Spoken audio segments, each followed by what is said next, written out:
जा रहा है पूरे राज्य में, इस पर क्या कहना है आपको? मेरे भाई देखिए, ये जो छुट्टियों का है, ये सामाजिक और प्रशासनिक दोनों को मिलाकर ये आधार बनाया जाता है कि किन दिनों को छुट्टी घोषित किया जाए। उसमें जो समाज की मर्यादाएं हैं, परंपराएं हैं, जो समाज के अपनी विषय हैं, उसको भी ध्यान में रखा जाता है और प्रशासक के हिसाब से भी जहां पर छुट्टी करने की जरूरत है वो किया जाता है। अगर वो तारतम्यता, अगर वो बैलेंस आप गड़बड़ाएंगे तो उसका नुकसान होगा।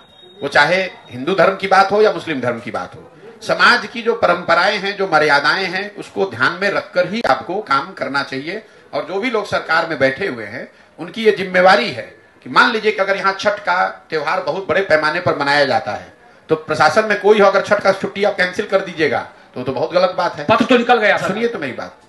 लेकिन मान लीजिए कि आप दूसरे राज्य में यहाँ जाइए जहां छठ नहीं होता है, तो वहां पर आपको छुट्टी देने की जरूरत नहीं है।